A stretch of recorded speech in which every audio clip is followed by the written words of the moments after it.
नमस्कार साथियों। कांग्रेस पार्टी के द्वारा पूरे देश के अंदर पेट्रोल पंपों पर प्रदर्शन किया गया और अतीत में जाकर अगर हम देखें तो 2012-13 में मामूली डीजल और पेट्रोल के बढ़त पर इस देश के जनता और ख़ास तौर से भारतीय जनता पार्टी रोज सड़क पर निकल जाते थे। अगर 25 पैसा 60 पैसा या 1 रुपया बढ़ गया तो अब तो 105 रुपये लीटर पेट्रोल हो गया है, 80 रुपये डीजल हो गया है और उस समय 70 रुपये लगभग 70 रुपये पेट्रोल हुआ करता था और 60 और 65 के बीच में डीजल हुआ करता था। तो भारतीय जनता पार्टी का पूरे देश में नारा था, अब हुई बहुत महंगाई, अब की बार मोदी सरकार।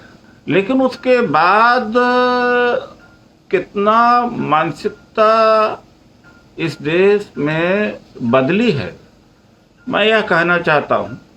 लोग सुनते थे, महंगाई की बात के ऊपर गौर करते थे। रोटी कपड़ा मकान का नारा कभी कितना प्रभावशाली हुआ करता था। नौकरी की एक बहुत बड़ी समस्या हुआ करती थी और राजनीति इन चीज़ों के इर्द गिर्द होता था। लेकिन जब से हिंदू और मुसलमान हुआ तो चाहे 40-50 लाख लोग मर गए हों, और जो मेरी जानकारी है ज़्यादातर भक्त ही मरे हैं। कुंभ में बहुत बड़ा जमवाड़ा हुआ, बात बाहर निकल के आ नहीं रही है, लेकिन बड़े बड़े मंडलेश्वर खत्म हुए। शर्म की वजह से ये बात तो बाहर नहीं ले आ रहे हैं। शर्म है या बदनामी न हो ताकि आगे वोट मिलता रहे। और जो लोग कुंभ में लाखों की संख्या में गए, जिन गांवों से जिन कस्बों से गए, लौट के आए, सब जगह कोरोना फैला दिया। ग्वालियर, दतिया और झांसी आसपास के कुछ मामला या कुछ घटनाओं के बारे में मुझे बताया गया कि बसों से गए थे, बसों से आए और गांव में एक गांव में 30, 40, 25 की डेथ हो गई। तो हिंदू मुसलमान में मरा कौन? हिंदू ही मरा है। मुस्लिम के ऊपर उतना फर्क नहीं पड़ा, उसको डरवा जरूर लिया है। वो तो पहले ही पंचर लगाने वाला था, बुनकर था, कुछ जगह कारोबारी भी हैं। लेकिन इस देश की हुकूमत पर या देश के संसाधन पर तो तथाकथित सवर्णों का ही कब्जा था। अब भारत की जो विकास दर है 166वें स्थान पर, तो हिंदू ही प्रभावित हुआ। कौन प्रभावित है? देश प्रभावित हुआ। तो कांग्रेस पार्टी ने आज पूरे देश में राहुल गांधी जी के नेतृत्व, सोनिया जी के नेतृत्व में, प्रियंका जी के नेतृत्व में और दिल्ली प्रदेश में अनिल चौधरी जी के नेतृत्व में प्रदर्शन किया। अब तो 7 साल हो गया। हिंदू मुसलमान के नफरत से निकलो। विश्व गुरु बनने चले थे, बांग्लादेश से भी फिसड्डी हो गए। बांग्लादेश तो केवल 50 साल पुराना देश है, वो भी आपसे आगे चला गया। शर्म नहीं आती? इस देश के जो प्रधानमंत्री हैं वो कभी सच बोलते ही नहीं। पहले तो वैक्सीन गुरु बन गया था भारत, और जनवरी में प्रधानमंत्री ने दबेस के विश्व आर्थिक मंच पर कहा कि पूरे दुनिया को हमने आश्चर्यचकित कर दिया है, पूरा दुनिया हमें डरवा रही थी। अरे जब प्रधानमंत्री जी अपना काम काज करें तब तो पता लगे। वो तो चुनाव प्रचार में लगे रहते 5 साल। बूथ की कमेटी बन रही है कि नहीं बन रही, विपक्ष के लोग क्या खा रहे हैं, क्या पी रहे हैं, क्या उनकी संपत्ति है, प्रॉपर्टी है, ईडी, इनकम टैक्स, सीबीआई छोड़ना उनके बीच में, उनको डरवाना, षड्यंत्र करना। तो समय जब इधर लगेगा, प्रधानमंत्री जी का, गृह मंत्री का, सारे मंत्रियों का तो समय है, और मंत्री बेकार है, काम तो करने नहीं देते प्रधानमंत्री, और प्रधानमंत्री काम नहीं कर देते। हंसी की बात तब आती जब समीक्षा करते। किस बात की समीक्षा, जब काम ही नहीं करने दे रहे अपने मंत्रियों सांसदों का। यह बड़ी रोचक स्थिति। तो डीजल और पेट्रोल मनमोहन सिंह जी के समय में, जब हमारी सरकार पहले हुआ करती थी, अंतर्राष्ट्रीय बाजार में क्रूड ऑयल $140 प्रति बैरल हुआ करता था। ये तो अब तो $26 पर पिछले वर्ष आ गया था, अब ज़्यादा से ज़्यादा 60 पर है। तो ऐसे में तो पेट्रोल डीजल 30 रुपये लीटर होना चाहिए और पेट्रोल 35 रुपये लीटर होना चाहिए। अगर उस को आधार हम लें तो लूटा जा रहा है। अंबानी अडानी के सामने कोई दिखाई नहीं पड़ा। केवल लिमिटेड कंपनियां जो 1500 होंगी देश में, वही पैसा कमा रही। जो लघु उद्योग था खत्म कर दिया। और लघु उद्योग किसका है? ज्यादातर भक्तों का ही। भक्त ही बर्बाद हुई, इनकी ही औलाद बर्बाद हुई, यही ज्यादा मरे भी हैं। लेकिन धर्म एक नशा है, जो नशा मानवता को मारती है, जो नशा महंगाई को नहीं देखने दे रही है। और ये धर्म भी नहीं है, ये पाखंड है। और पाखंड भी नहीं है, राजनीतिक षड्यंत्र है। पाकिस्तान से हमेशा तुलना करते रहते हो। अरे तुलना करो तो भाई अमेरिका, चीन से करो। ते भक्त लोग पाकिस्तान में अगर कोई चीज होगी, वहां अगर कोई गिरावट आया, कोई गलत काम हो, तो फिर क्या देखना, भक्तों को इतने खुश हो जाएंगे, इतने खुश हो जाएंगे। अरे भाई तुलना उनसे क्यों करते हो? 135 करोड़ का देश है। हम पढ़े लिखे हैं, डॉक्टर हैं, वैज्ञानिक हैं, शिक्षार्थी हैं, डेमोक्रेसी है, ब्यूरोक्रेसी है, सारी संस्थाएं हमारी हैं। तुलना अमेरिका से करो, यूरोप से करो। कांग्रेस तो वहां पर उस स्तर पर ला दिया था। भारत की इकोनॉमी 6-7 जो टॉप के देश थे उस पर उस लिस्ट में हुआ करती।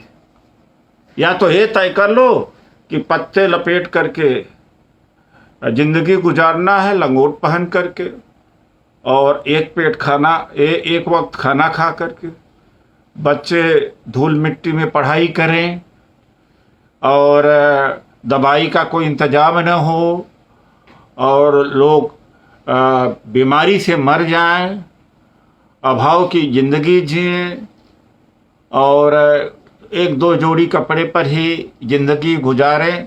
जिंदगी तो ऐसे भी जिया जा सकता है, ऐसी बात नहीं कि नहीं जिया जा सकता। या तो ये तय कर लो। लेकिन मैं देख रहा हूं कि लगातार जो अमीर लोग हैं इस देश के, वो अपने बच्चों को बाहर सेटल कर रहे हैं। उसमें से भक्त बहुत है। और यह भी मैं बता दूं कि इस देश में पूंजीवाद बढ़ना खतरनाक चीज है। पूंजीपति की भी जाति होती है, अमेरिका यूरोप में नहीं होती। इसलिए अगर कोई धनाढ्य बनता है तो उसको सम्मान की दृष्टि से मत देखिए। वो बेईमान है, धूर्त है, और टेक्नोलॉजी चोरी करके, टैक्स की चोरी करके बनता है। जकरबर्ग अगर फेसबुक का ईजाद किया तब कमाया, और बिल गेट्स ने विंडोज सॉफ्ट कंप्यूटर बनाया, और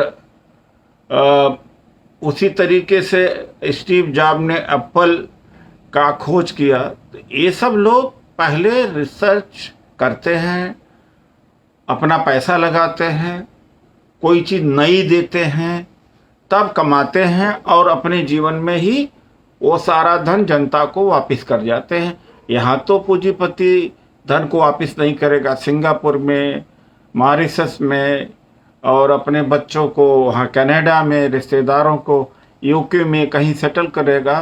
वो एक तो धन भी बाहर भेज देता है, दूसरा अपने आने वाले बच्चों को नाती पोते के नाम कर दिया जाता है।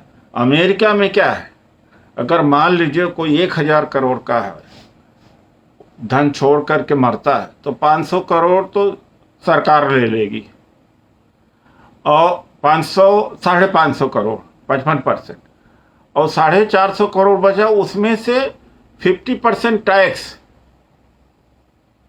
तो क्या बचा? कुछ नहीं बचा। और दूसरी बात है, वहाँ के जो बच्चे होते हैं वो अपने माँ बाप के ऊपर आश्रित होते ही नहीं, चाहे सबसे रिच बाप के या माँ के बच्चे हों। तो इस देश का जो पूंजीपति है वो खून चूसता है, वो देश के लिए घातक है। वो धन इकट्ठा करके अपने तक सीमित रखता है या तो बाहर भेज देता है। तो इस देश में जो मॉडल नेहरू जी का था, इंदिरा जी का था, सोशलिस्टिक मॉडल, कि एक लेवल पर इनका रोक लगना चाहिए, लेकिन उल्टा हो रहा। जनता की पैसा के कमाई से LIC हुआ, SBI है, BSNL है, था, एयर इंडिया है, रेल है, या पोर्ट्स हैं, एयरपोर्ट हैं, सब एक जनता का पैसा है। आप क्यों नहीं सोच पाते कि ये हमारा पैसा, हमारा संपत्ति है। अगर भेल से आप गुजर रहे हो या ट्रेन में सफ़र कर रहे हो आप, तो जनता को मानना चाहिए कि हमारा है, और है जनता के पैसे से। माचिस कोई खरीदे, तेल खरीदता है, नमक खरीदता है, कपड़ा खरीदता है, सरिया है, ईंट है, टार्च है, छाता है, सूट है, पैंट है, या गाड़ी खरीदता है, कार, सब पर टैक्स देता है आदमी। सभी लोग टैक्स देते, वही पैसा है। टैक्स पेयर ये है असली, जो बड़े बड़े यहाँ के धनाढ्य टेलीविज़न पर बैठ कर के अखबार में कि टैक्स पेयर का मनी है। तुम कहाँ से टैक्स पेयर है?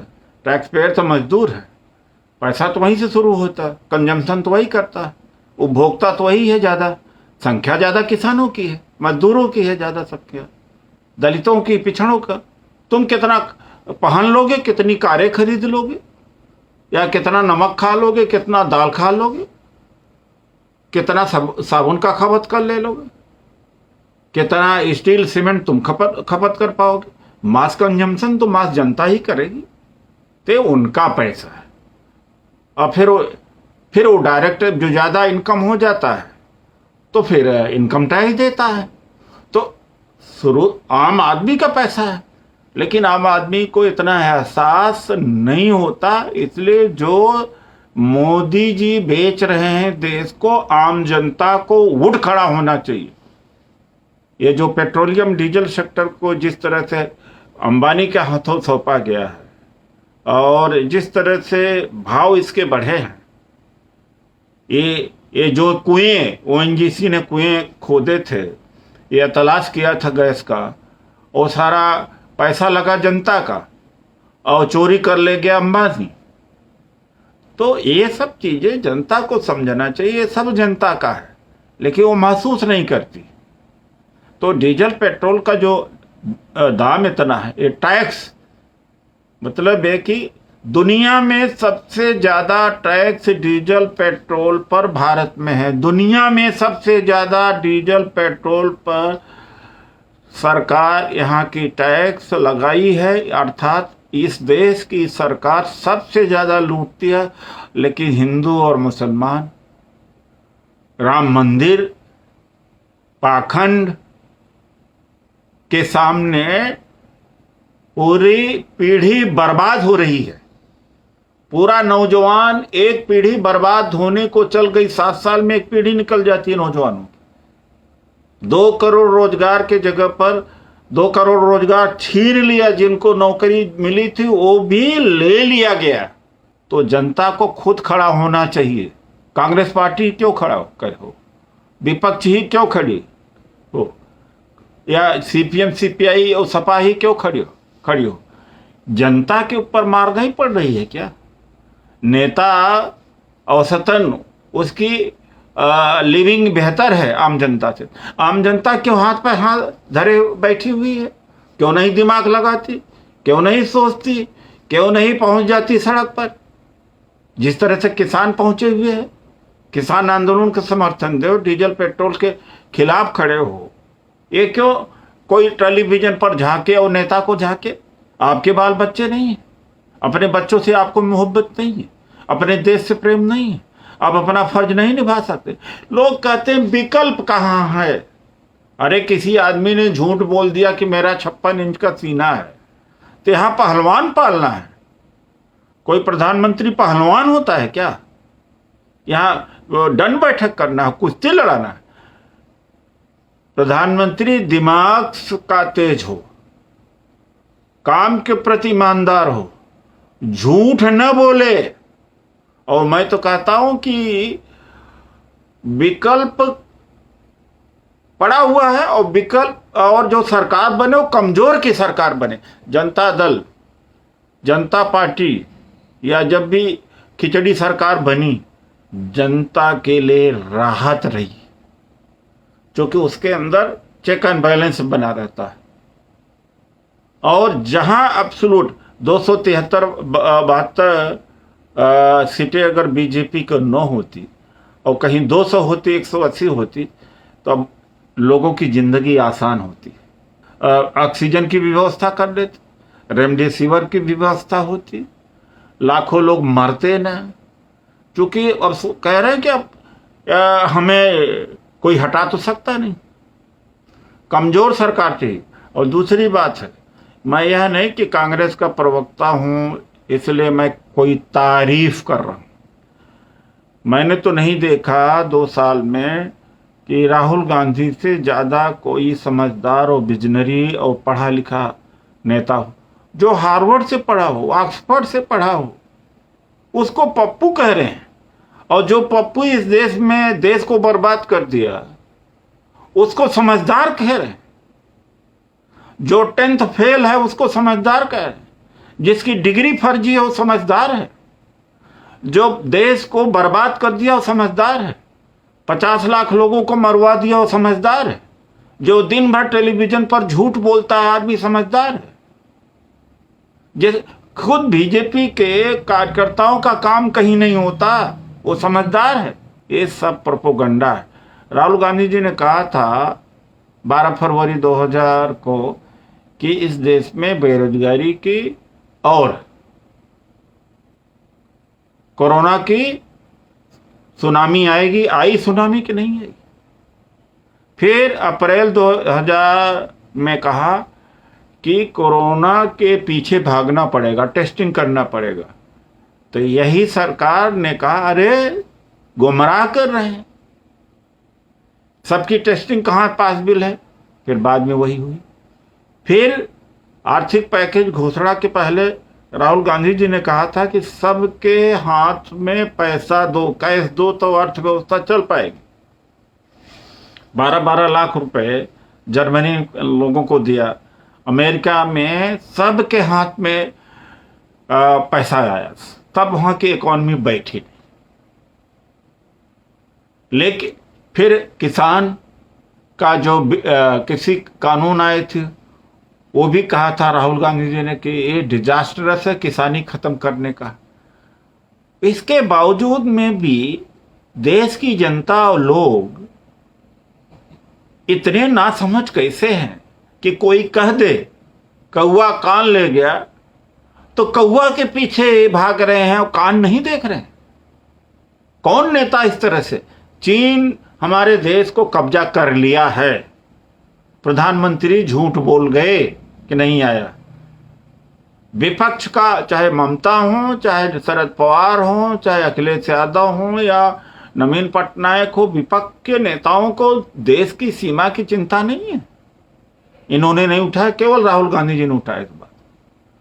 तो जो डीजल और पेट्रोल के दाम बढ़े हुए हैं, आज के बाद आप सब लोगों का फर्ज होता है कि अपने आप, कोई पार्टी आह्वान न दे तो भी गांव का अगर है, कस्बा है, तो 150 लोग वहां जाएं बैनर लेकर के, पीसफुली, झगड़ा नहीं करना, पीसफुली प्रोटेस्ट करें, व्हाट्सएप पर डालें, फेसबुक पर डालें, ट्वीट करें, लोगों को बताएं कि सरकार लुटेरी है, जनता को, देश को बर्बाद कर दिया, देश तो खत्म कर दिया मोदी जी ने।